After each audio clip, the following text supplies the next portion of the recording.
Let us start with all that we are hearing about the economic situation in China.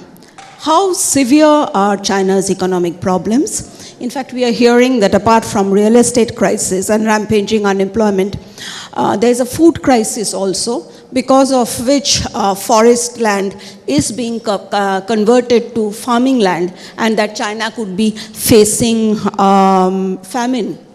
So how bad is the situation? And how is it likely to impact not only Xi Jinping's domestic policy, but also internal policy?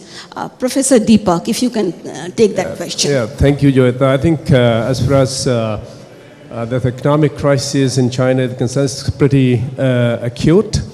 To start with the real estate bubble, because it's important, as during reform era we see that 45% of GDP, it went on to construction, including real estate, and real estate, I suppose, is accounted for almost 30% of the Chinese GDP, and 70% of people's income, especially the high middle class and middle class, it went to the real estate. But now we have seen in 2021 how Evergrande and now the country gardens, so they not been able to service their debt, and also other real estate companies like Aishwarya, so they are in crisis. I think with this, if you see the economic indicator which were released by National Statistical Bureau of China recently, though it projects that China's economy is growing by 5.5% in the first half of this year, but the figures, I think underneath, though they are very, very, you can say, worrying. Why I'm saying worrying? One is if you see the unemployment rate, especially in the age group of 16 to 24, it has shot up to 21.2%. In fact, it was in June, but now the Statistical Bureau of China, so they have withheld, they are not publishing the data. So I think it has shot up more than 25%. So the crisis is that the people are like flat. People's confidence in the economy, it is not there. If you see the investment, it was just 4.3 billion US dollars, I think, which is for the first time it has declined so much. And on Xi Jinping's, you can say, handling of the economy, especially the post-COVID, and also, the crackdown on the edtech, high-tech firms. So it has brought disaster to Chinese economy. So I think he is pretty insecure as far as economy is concerned, and we have to see how far China's deflationary trends it go on. I think it is in a serious trouble, and Biden has said that it is a ticking time bomb. Yeah, okay, Professor Kondapalli, how is it likely to impact Xi Jinping's, global policy in terms of a BRI? And what are the chances of an unrest in China? Is there going to be what we saw, about that white paper revolution that we saw some time back against his post-COVID? Has he been able to control that anger? Will this unrest go? Is there an actual possibility of another Tiananmen Square type trouble taking place? Well, I think it's a mixed picture because as you mentioned, the white paper revolution, in 1991, there were about 5,500 protests in China, and the Premier of the State Council used to give the figures of mass protests. Any protest which has more than 1,000 people is a mass protest, and this figure of 5,500 has increased to over 50,000 by 1995, and then about 2,46,000 by about 2012 when Xi Jinping took over. And then the state council stopped giving those data regarding the mass protests. But the Tsinghua University did a survey and they came out with something like 350,000 protests. And then even Tsinghua University had stopped publishing those. So one of the things is there is protests rising, the mass protests, mass incidents as they call, has increasing, which indicates that the economic issues have become problematic.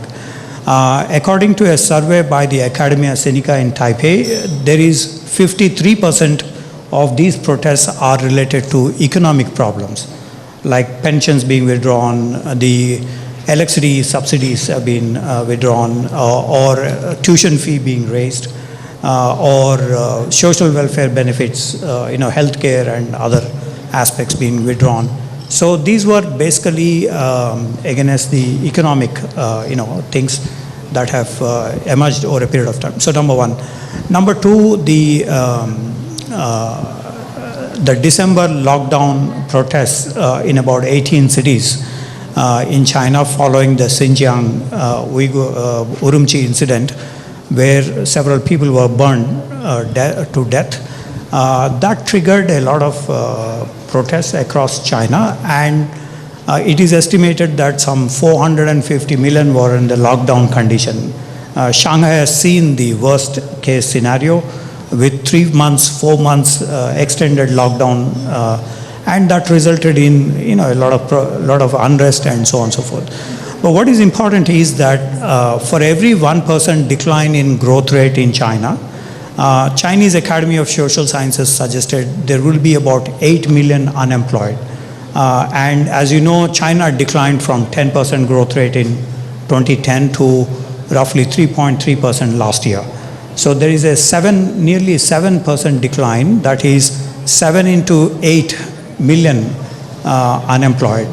A Hong Kong economist suggests that due to COVID alone, 80 million unemployed people have joined the ranks.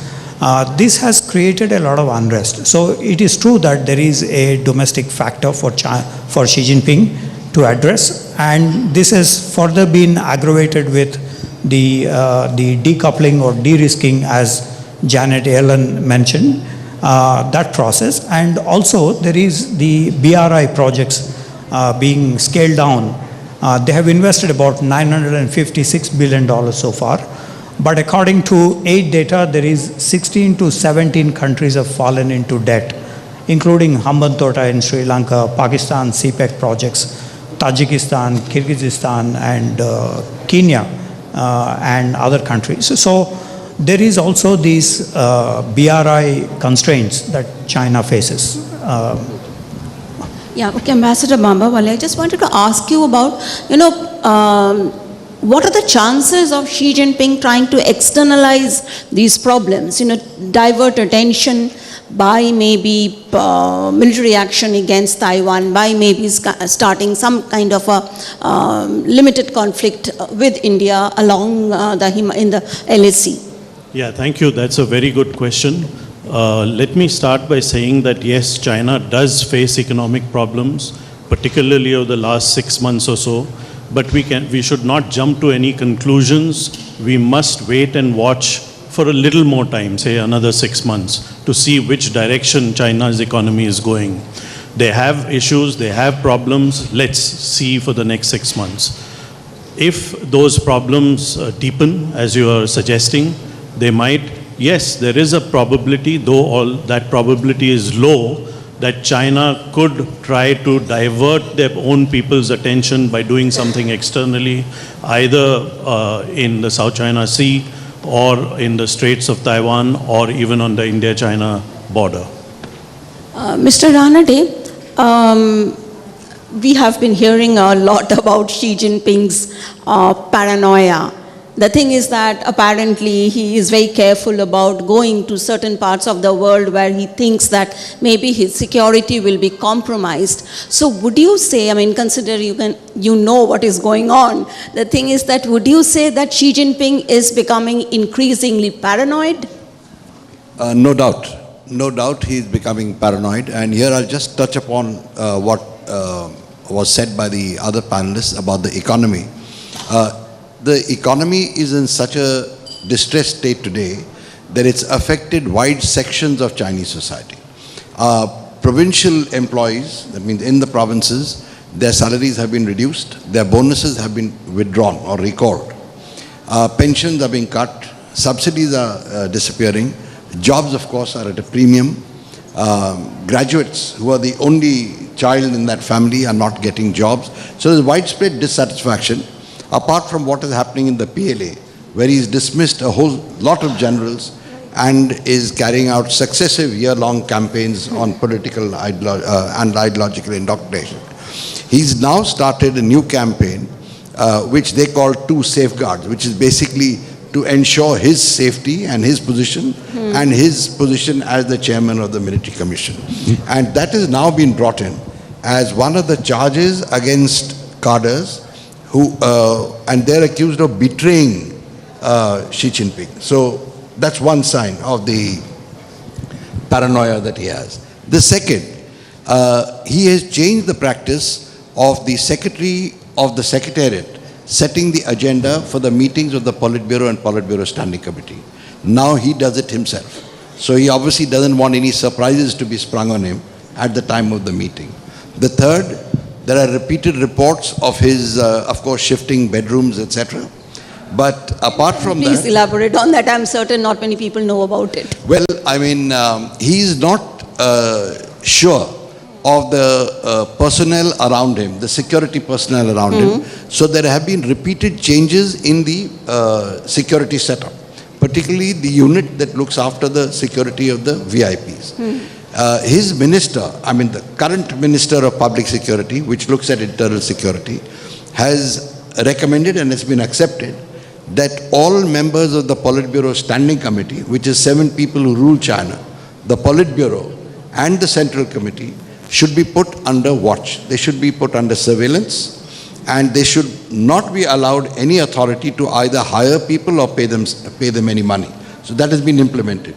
These are all signs of paranoia. And he has also started now personally vetting, and I stress personally vetting, people who are recommended for appointment either to the Central Committee or central organizations. So he has really made it a one-man kind of show. But even then, he is making mistakes, and of late, we are seeing articles appearing criticizing not him by name, but his policies. And that's a typical Chinese thing.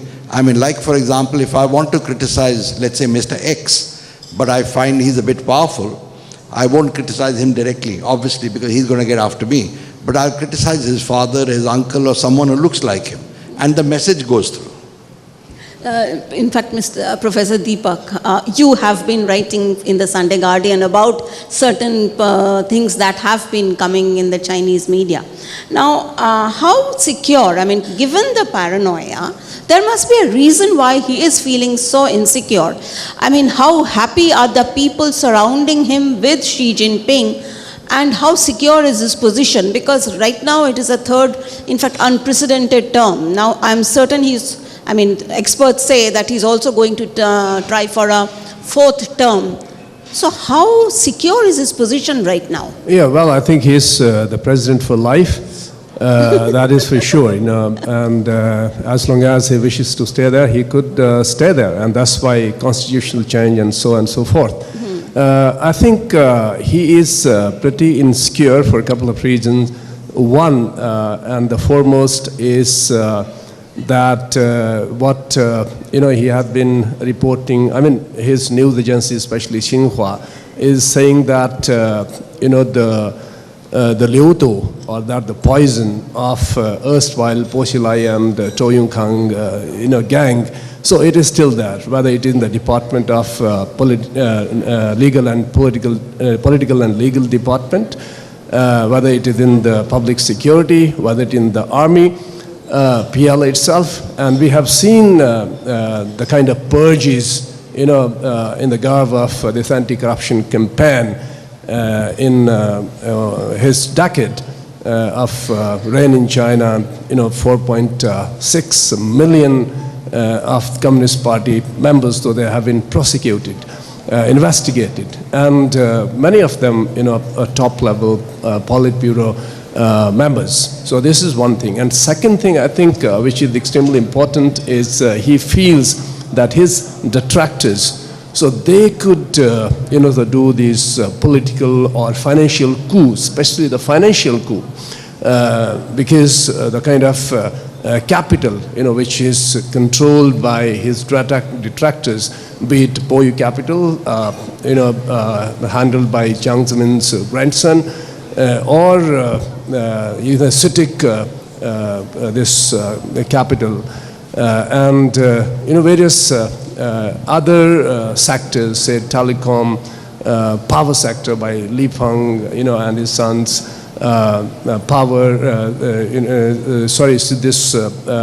petroleum sector, insurance sector in the hands of Wen Jiabao and all. So he is pretty insecure as far as this financial capital is concerned, and that is why these crackdowns on these sectors, and recently there's a crackdown on health sector.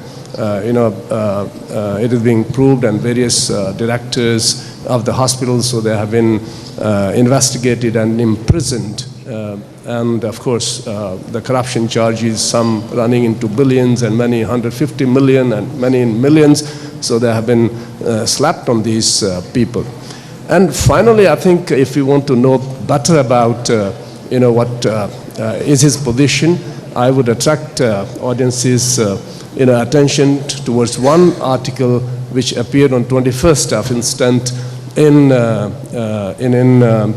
Singapore's Lianhe Zaobao, United Morning Post of Singapore, written none other than by Liu Guoxiong, erstwhile member of CPPCC, from Hong Kong. And he says, that China, basically he is not naming Xi Jinping, but without naming, he has, you can say, devastated his rule in China, saying that the consumption, which was one of the driving force of Chinese economy, the investment, which was driving force of Chinese economy, and the exports, and all of them, they have been, plummeted during Xi Jinping's rule. So he's saying these three engines, so now have been replaced by National Statistical Bureau of China, and Publicity Department of the Communist Party of China, and Xinhua News Agency. Professor Kondapalli, one question. Is the man, the character of Xi Jinping deciding India policy, or all that Xi Jinping is doing, giving an extra edge, a very sharp and rough edge to China's, the Communist Party's India policy? Well, in terms of the decision-making process in China's system, it is the Politburo Standing Committee members who head the small leading groups, and the China Foreign Affairs Bureau, and the recently formed, 2018 formed, the Foreign Affairs Commission, which is now, the director is Wang Yi, who has also now become the foreign minister. So in terms of the decision-making process, it is the Politburo Standing Committee members, and specifically General Secretary Xi Jinping, who decides about this. And then, of course, there are several think tanks which provide inputs to the foreign policy making. That's at the broad level. In terms of India, these levels would also provide inputs. I would specifically suggest that the KIKIR, the China Institutes for Contemporary International Relations, provides much of that input, because we have seen some of the researchers who work in this think tank providing, for example, the post-Galwan related matters, what should be the China's foreign policy, etc., vis-a-vis India. So from that point of view, Xi Jinping is the mover and shaker, obviously. Okay. And I would specifically refer to the PTI correspondent who interviewed Xi Jinping during his first visit to India in 2014, September, where he mentions about 5-pillar strategy towards India, basically about communication and developmental partnership and a host of other things. So that continues still. in a way. Okay, I'm being told 5 more minutes, but I think we can squeeze in 2-3 questions. Ambassador Bambawale, it is being said that Xi Jinping has kind of delegated India-China relationship to the Chinese, to the military. And Pakistan is central to that policy. So isn't China kind of betting on a dead horse? Could it, and is there a difference in terms of how China should be coming across to India in China in terms of the Communist Party, difference of opinion? No, I think what the Chinese decided was that they would back Pakistan so that it keeps India on the back foot. If that doesn't work, then the Chinese themselves start moving troops like they did in 2020 and continues even today.